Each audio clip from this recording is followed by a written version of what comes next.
नमस्कार, मी विजय चोरमारे. दिनमान मराठी या चॅनलमध्ये आपलं मनपूर्वक स्वागत आहे. मित्रहो, आज आपण बोलणार आहे बारामती विधानसभा मतदारसंघातल्या लढती संदर्भात. विशेषतः युगेंद्र पवार यांनी राजकारणात एंट्री घेतल्यानंतर त्यांचा जो उमेदवारी मिळेपर्यंतचा प्रवास आहे त्यातल्या राजकीय घडामोडी संदर्भात. आपल्या एक गोष्ट लक्षात येईल की युगेंद्र पवार यांनी एवढ्या वेगानं राजकारणात मुसंडी मारलेली आहे की त्यांच्या गतीकडे बघितलं तर माझ्यासारख्याला असं वाटतं की एकूण पवारांच्या घराण्यात राजकारणात युगेंद्र हा सर्वात चतुर तरुण आहे. म्हणजे एखादी संधी आल्यानंतर किंवा संधी दिसत असल्यानंतर ती संधी मिळवण्यासाठी कशा रीतीनं प्रयत्न करायचे आणि ती संधी कशी मिळवायची हे खरं तर युगेंद्रच्या आतापर्यंतच्या वाटचालीकडे बघितल्यानंतर आपल्याकडे लक्षात येईल.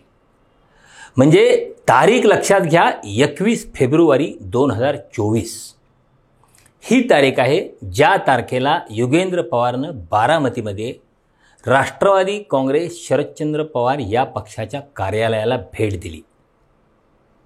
युगेंद्र पवारनं शरद पवार यांच्या पक्षाच्या कार्यालयाला भेट देणं यात कुणाला फारसं आश्चर्यकारक वाटण्याचं कारण नाही. पण तो काळ लक्षात घेतला तर ती भेट मोठ्या बातम्याचा विषय ठरलेली होती. त्या संदर्भात, त्या युगेंद्र पवारच्या भेटीसंदर्भात दिवसभर सगळ्या वृत्तवाहिन्यांनी बातम्या चालवल्या होत्या. म्हणजे लोकसभा निवडणूक जाहीर झालेली होती.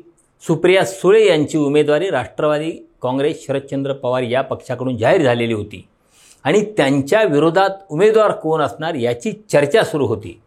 सुनेत्रा पवार या उमेदवार असतील हे जवळपास निश्चित झालं होतं, पण त्याची घोषणा झाली नव्हती. पवार कुटुंबात बारामती लोकसभा निवडणुकीच्या निमित्तानं मतभेद होणार, पवार कुटुंबात राजकीयदृष्ट्या फूट पडणार हे त्यावेळी स्पष्ट झालेलं होतं. म्हणजे अजित पवार यांनी राष्ट्रवादी काँग्रेस पक्ष सोडला तरी कौटुंबिक पातळीवर त्याचे फारसे तीव्र पडसाद उमटले नव्हते. पण सुनेत्रा पवार यांची उमेदवारी येणार याची चर्चा सुरू झाली आणि आतापर्यंत राजकारणात, समाजकारणात आणि कौटुंबिकदृष्ट्याही एकोप्याने राहिलेलं पवार कुटुंब दुभंगणार यावर शिक्कामोर्तब झालेलं होतं. आणि अशाच एका क्षणी युगेंद्र पवारने बारामतीमध्ये शरदचंद्र पवार पक्षाच्या राष्ट्रवादी काँग्रेसच्या कार्यालयाला भेट दिली.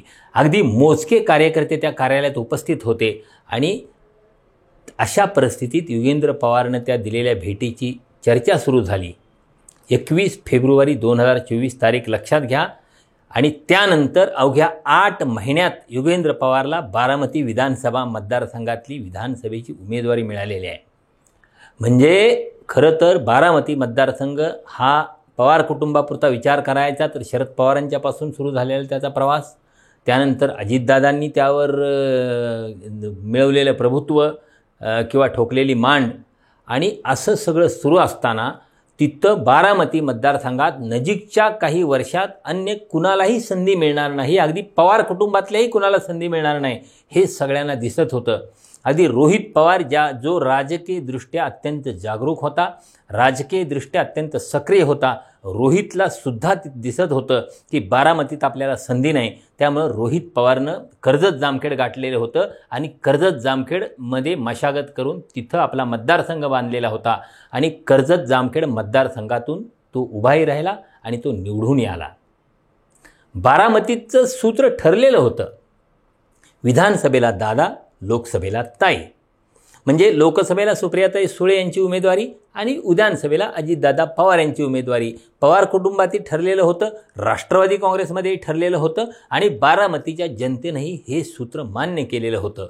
पण लोकसभा निवडणुकीच्या आधी राष्ट्रवादी काँग्रेसमध्ये फूट पडली. अजित पवार यांनी शरद पवार यांच्यापासून वेगळं होऊन भारतीय जनता पक्षासोबत जाऊन सरकार स्थापन करण्याचा निर्णय घेतला आणि सगळं राजकारणच बदलून गेलं.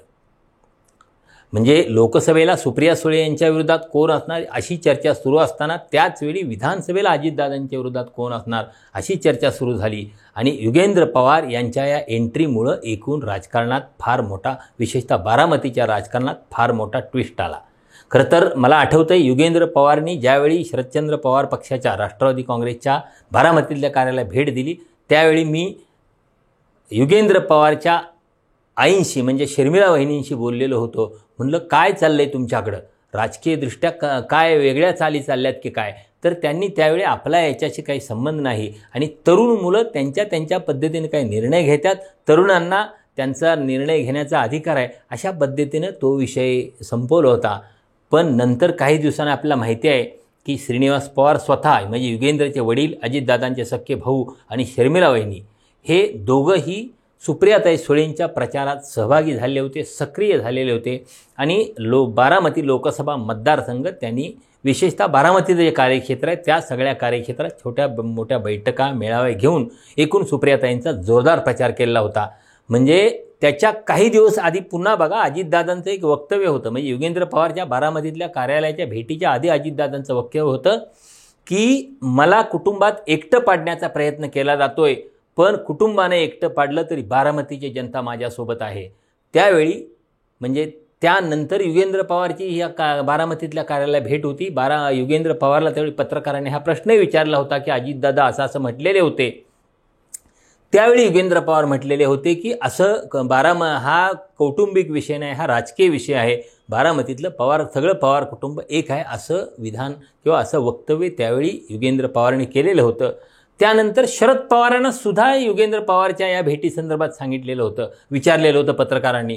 तर शरद पवार असं म्हटले होते की युगेंद्र पवार हे राजकारणी आहेत मला माहिती नाही, ते व्यावसायिक आहेत, ते 8 वर्षे परदेशात होते आणि आता भारतात आलेले आहेत, त्यामुळं ते काय राजकारणात आलेले आहेत किंवा राजकारणात प्रवेश करत आहेत अशी काही मला माहिती नाही, असं पवारांनी अतिशय त्यांच्या पद्धतीनं सोयीस्कर असं उत्तर त्या प्रश्नावर दिलेलं होतं. युगेंद्र राजकारणात सक्रिय नसला तरी आधी काही महिन्यापूर्वी त्यानं शरद पवार यांच्या वाढदिवसाच्या निमित्ताने कुस्त्यांचं मैदानसुद्धा घेतलेलं होतं. म्हणजे तो समाजकारणात हळूहळू सक्रिय होत होता. पण त्याच्या राजकीय महत्त्वाकांक्षा आहेत, म्हणजे अगदी श्रीनिवास पवार यांच्या कुटुंबातल्या कुणाच्याही, म्हणजे श्रीनिवास पवार हे अजित पवारांचे सख्खे भाऊ. ज्यावेळी राष्ट्रवादी काँग्रेस एक असताना अजितदादा राजकीयदृष्ट्या किंवा अन्य कोणत्याही प्रकारे अडचणीत यायचे, त्यावेळी ते श्रीनिवास पवार यांच्या घरीच जायचे. तर इतके हे कौटुंबिकदृष्ट्या एक असलेले लोक, पण त्यांनी भारतीय जनता पक्षासोबत जाण्याचा निर्णय अजितदादाने घेतला आणि या सख्ख्या भावांच्या सुद्धा राजकीय वाटा वेगळ्या झाल्या. खरं तर त्या वेगळ्या झाल्याचं कळलं हे लोकसभा निवडणुकीच्या निमित्त आणि त्याची सुरुवात 21 फेब्रुवारीला युगेंद्र पवारनं बारामतीतल्या राष्ट्रवादी काँग्रेस शरदचंद्र पवार पक्षाच्या कार्यालयाला भेट दिली, तिथूनपासून सुरू झालेली होती. आणि आता त्यानंतर बरोबर 8 महिन्यांनी म्हणजे ऑक्टोबरमध्ये युगेंद्र पवारला बारामती विधानसभा मतदारसंघातनं अजितदादांच्या विरोधात राष्ट्रवादी काँग्रेस शरदचंद्र पवार पक्षानं उमेदवारी दिली.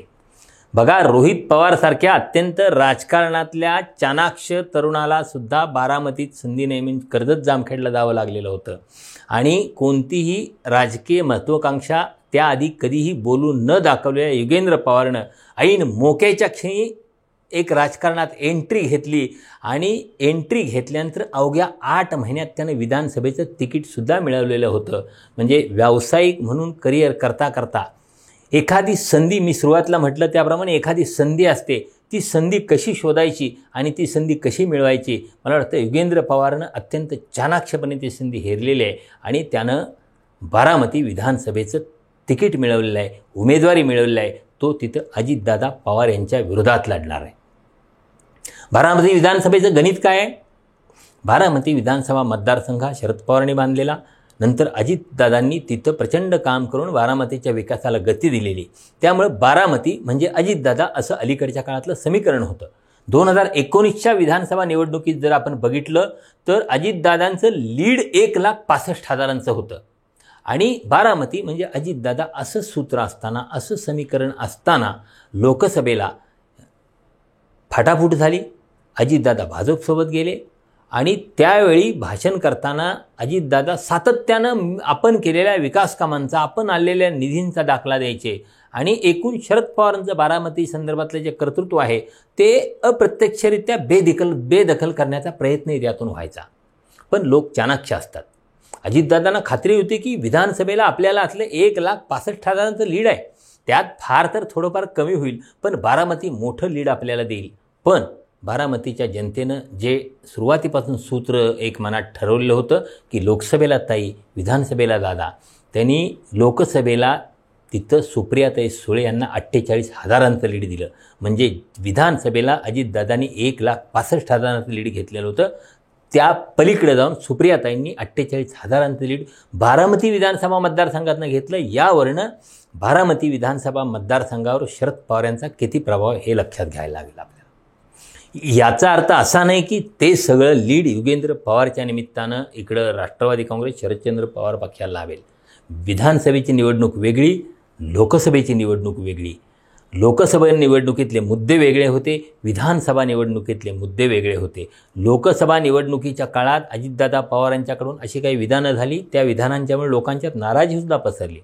शरद पवार यांनी अत्यंत शांतपणे ती निवडणूक लढवली होती, निवडणूक हाताळलेली होती आणि ती अत्यंत आपल्या मुत्सद्दीपणानं त्यांनी बारामतीची निवडणूक जिंकलीसुद्धा होती. विधानसभा अर्थात तेवढी सोपी राहणार नाही, कारण बारामतीच्या जनतेच्या मनातलं सूत्र आहे, ते सूत्र कसं पुढं जातं हे बघावं लागेल.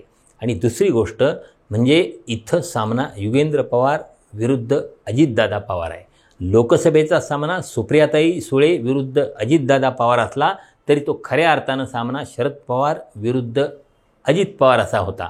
आताचा सामना विधानसभेचा युगेंद्र पवार विरुद्ध अजित पवार असला तरी तो शरद पवार विरुद्ध अजित पवार असं करण्याचे प्रयत्न राष्ट्रवादी काँग्रेस शरदचंद्र पवार पक्षाकडून युगेंद्र पवार यांच्याकडून केले जातील.